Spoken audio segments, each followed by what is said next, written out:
Have you ever noticed how some places, they aren't just locations, they're more like stages for our memories? Oh, absolutely. Places that just feel completely soaked in the past. Exactly. And today we're doing a deep dive into one of those, a really cherished memory full of that uh, interesting mix of what really happened and, well, a kid's amazing imagination.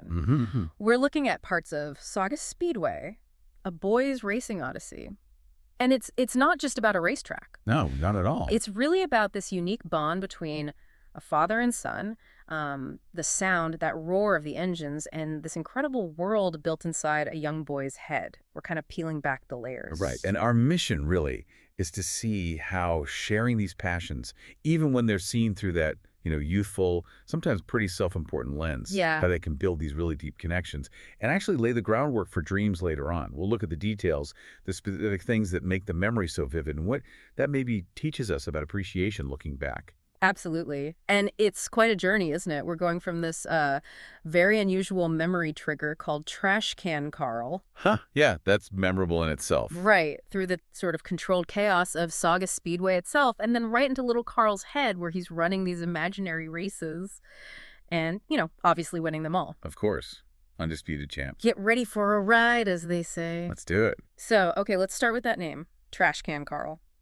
It's such a, well, a physical way to describe memory.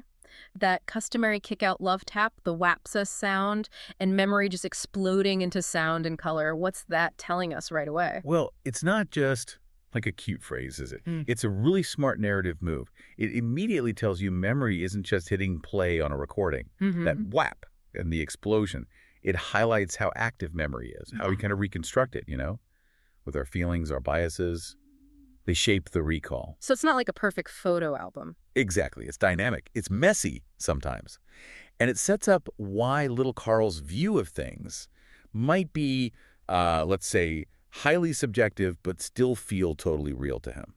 Okay, that makes sense. It underlines how intense these childhood things feel, and that definitely comes through with the place itself, Saugus Speedway. You paint this picture of sensory overload. It's a coliseum, the drivers are gladiators, Yeah. roaring engines, screeching tires, even the smell, sweet gasoline, and pure, unadulterated adrenaline. What's the effect of describing it in such, well, almost epic terms? It immediately elevates it, doesn't it? It's not just some local track anymore. In the memory, in the story, it becomes this sacred place. Right, hallowed ground. Yeah, where legends were made, at least in his mind. And all those sensory details pull you right in. It makes the experience feel huge, important. And then there's the detail about mom not being there. Oh, right. She preferred quieter things. Yeah, and that's key. It's not a criticism. It just highlights this was their thing. A specific dad and little Carl expedition. A bonding ritual. Exactly. It carves out this special space just for them, away from normal life. Yeah. Makes it even more significant. So inside this special world, this coliseum, they had their favorites, the modifieds. Yeah. Those were the cars, the kings of this asphalt kingdom. Mm-hmm. The main event cars. And Dad's guy was Jimmy Jim. But then we get little Carl's take. Yes, little Carl's expert analysis. Right.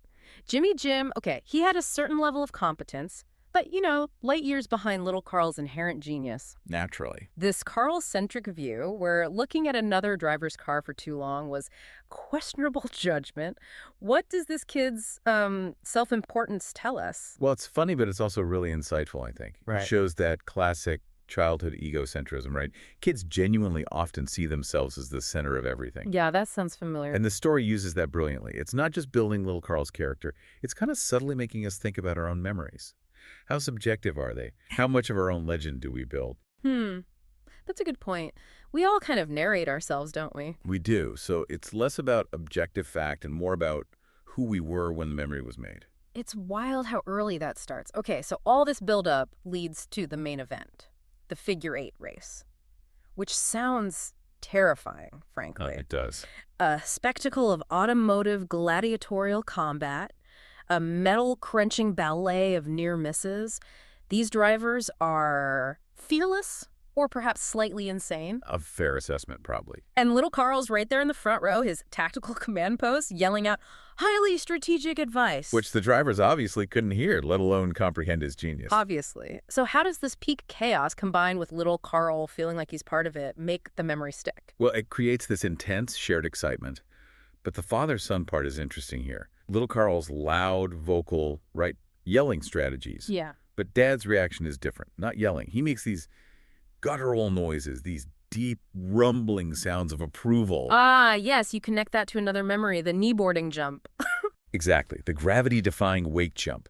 Those rare sounds from Dad, they weren't just noise. They felt like golden, precious nuggets of affection. For a kid, especially maybe with a quieter parent, those subtle signs of approval can hit way harder than big cheers. They spoke volumes about his paternal pride, even amongst all that engine noise. It's a quiet connection in a loud place. That's powerful. Okay, so we've got the track, the noise, the internal monologue, but the journey there is almost a whole story in itself. The anticipation. The Lincoln Continental, their noble speed, leaving the mundane world for the glorious realm of speed. And the highway, the Grapevine especially, becomes this vast, beckoning racetrack in little Carl's mind. Right, the transformation begins before they even arrive. Totally. He's in the front passenger seat, his rightful place as the future ruler of the racing world, naturally. Of course, where else?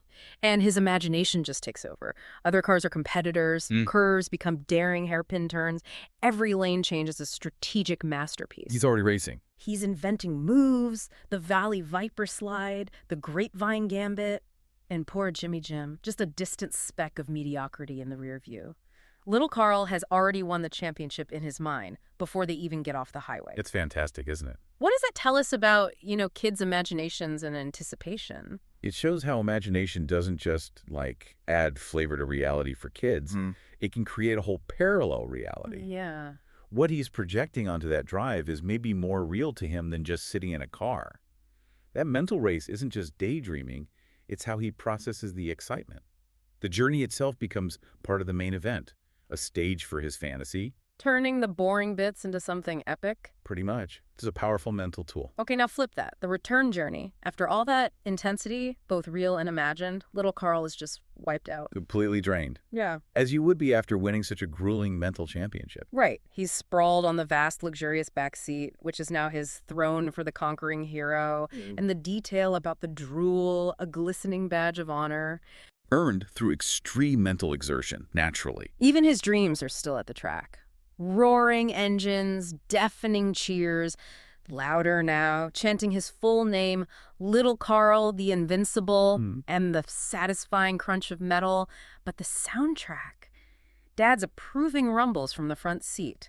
What's the deal with this exhausted, dream-filled ride home, with Dad as the steady driver? I think that contrast is really telling. You've got little Carl's internal world still going wild, but physically he's crashed. And Dad is the constant. The steadfast chauffeur. Yeah, but more than that, he's providing this bubble of paternal protection. He's the anchor.